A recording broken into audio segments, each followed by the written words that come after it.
Ibu semua yang hadir di sini. Insya Allah semoga kita semua mendapatkan rahmat Allah Ta'ala, insya Allah. Amin. Allahumma amin. Ayo sekalian, rahimanillah. Tadi baca surat apa? Surat Ar-Rum. Surat Ar-Rum ayat berapa? Surat 21 saja. Insya Allah. Baik. Oh gitu. Biar kemudian isinya kemudian intinya di ayat pernikahan di surah Ar-Rum saja, ayat 21 saja ya, Masya Allah ya. Baik ya, Masya Allah. A'udhu billahi minasyaitanir rajim. Bismillahirrahmanirrahim. ومن آياته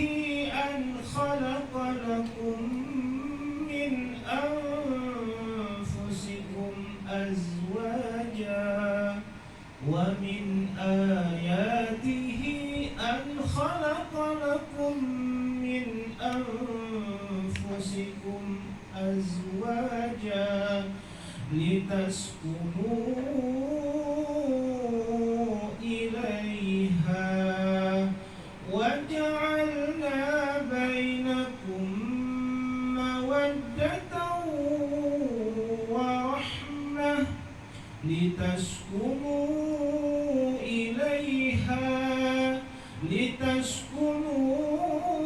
إليها وجعل بينكم مودة ورحمة إن في ذلك لآيات لقوم يتفكرون.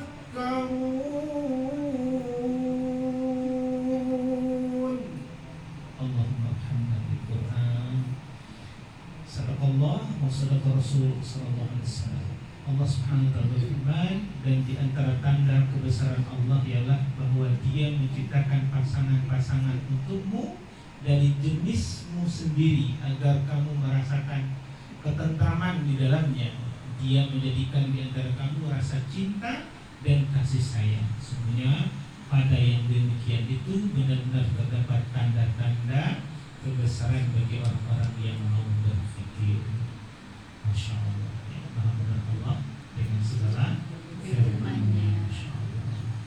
Jadi Allah menjadikan pasangan itu adalah dari jenis-jenis sendiri.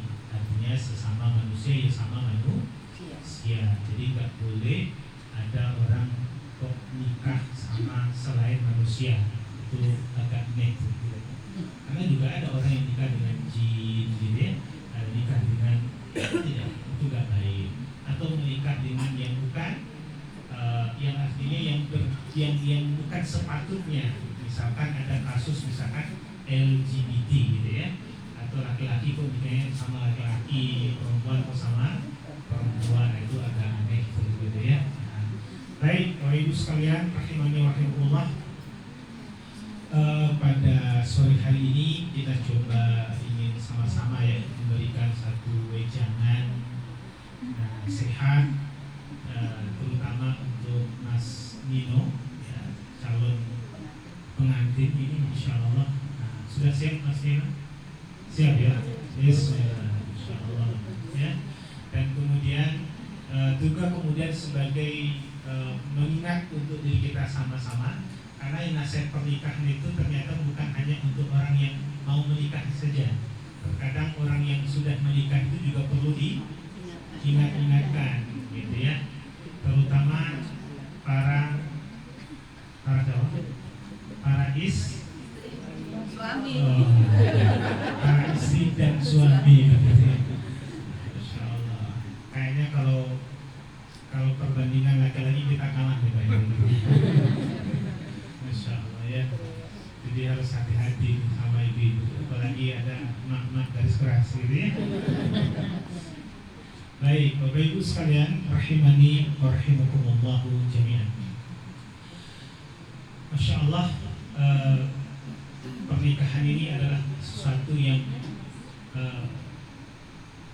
yang Rasulullah SAW itu menyampaikan sebagai suatu sunnahnya. Kata Nabi, an-nikahu sunnati, man raghiba an sunnati ya falaysa minni. Nabi kita selalu mengatakan menikah itu adalah bagian dari sunnah. Dan siapa orang-orang yang membenci ya, pernikahan itu, maka dia bukan termasuk umatku. Jadi orang kalau nggak suka nikah atau kemudian dia ingin menikah, itu kata Nabi SAW, itu bukanlah dari umatku, gitu ya. Masya Allah. Jadi jamaah yang dimuliakan oleh Allah Subhanahu Wa Taala, dan dalam pernikahan ini disampaikan juga oleh Nabi SAW, ya ma'syar as-salat, man istata'a minkumul ba'a falyatazawwaj. Sampaikanlah wahai para pemuda, ya, apabila kalian telah sanggup untuk menikah, menikahlah segera, ya. Karena dengan menikah itu bisa menundukkan pandangan kita dan kemudian bisa menjaga kehormatan, ya, menjaga kehormatan. Dan apabila tidak mampu untuk menikah, ya, maka kemudian berpuasalah. Itu bisa lebih menjaga kehormatan. Jadi insya Allah Mas Dino termasuk yang insya Allah sudah mampu untuk menikah. Maka kemudian sudah mulai ada keberanian untuk menikah. Dan Masya Allah, kata Nabi SAW, menikah itu pertama adalah sunnahnya. Berarti Mas Dino sudah ingin menjalankan sunnah Nabi SAW. Yang kedua, menikah itu menyempurnakan sebagian atau setengah dari agama. Masya Allah. Kenapa menyempurnakan setengah agama? Karena dalam pernikahan, dalam rumah tangga itu begitu banyak sekali pahala-pahala kebaikan. Ya. Karena nikah itu adalah sunnah Nabi SAW, maka apa-apa kebaikan yang lahir dari pernikahan itu semua adalah ibadah, menjadi pahala, ladang amal untuk kita semua.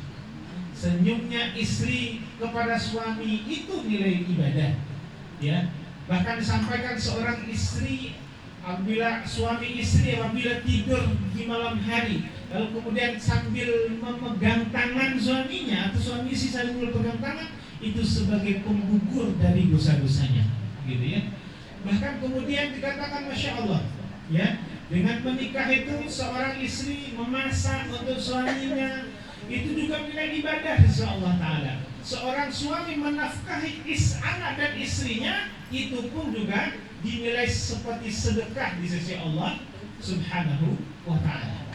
Jadi Masya Allah, semua kebaikan yang ada dan lahir di pernikahan itu semuanya adalah menjadi kebaikan, semuanya menjadi ladang pahala, menjadi amal soleh. Dan Masya Allah, para ulama mengatakan menikah itu adalah bagian juga dari resep atau kemudian cara agar kita mendapatkan kekayaan. Makanya kami sampaikan, kalau ingin kaya itu adalah menikah. Dan kemapanan seorang laki-laki itu akan tumbuh nanti, akan lahir nanti adalah tatkala dia menikah. Jadi Masya Allah Subhanahu wa Ta'ala dikatakan di dalam Al-Quran, misalkan dalam surah An-Nur ayat yang ke-24, Allah Subhanahu wa Ta'ala berfirman, wa ankihul ayyama minkum was-salihina min ibadikum wa ima'ikum iyyakunu fuqara yughnihimullahu min fadlih wallahu wasi'un alim. Nikahkanlah orang-orang yang sendirian di antara kamu dan hamba-hamba sahayamu, laki-laki ataupun perempuan yang saleh dan yang telah pantas untuk menikah. Jika mereka miskin, jika mereka miskin, maka aku akan kayakan mereka. Maka aku akan kayakan mereka. Masya Allah.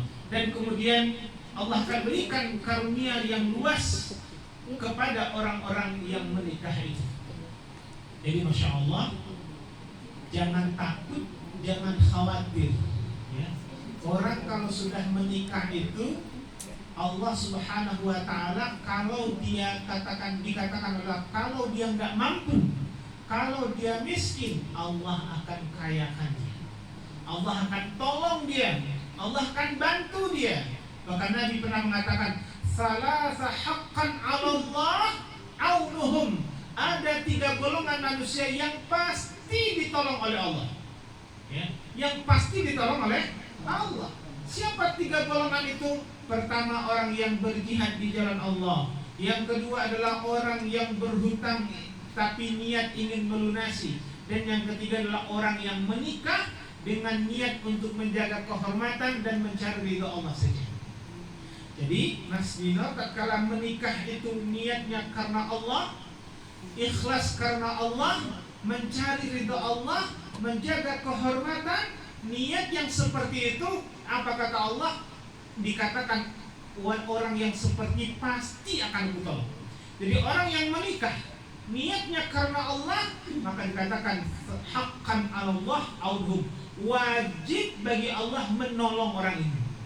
Jadi Mas Dino gak usah khawatir, selama niatnya betul-betul mencari ridha Allah untuk menikah, pasti ditolong. Janji Allah itu begitu. Dan kita jangan pernah ragu dengan janji Allah, karena Allah itu gak pernah ingkar janji. Sebagaimana sedikit saya cerita yang mungkin waktu pengajian juga pernah saya sampaikan, bahwasanya saya pun dulu menikah, mohon maaf, baru selesai kuliah, belum kerja, berani menikah. Dan tujuannya apa? Di dalam surah An-Nur tadi, tujuannya apa? Ingin membuktikan janji Allah itu tenang orang. Masya Allah.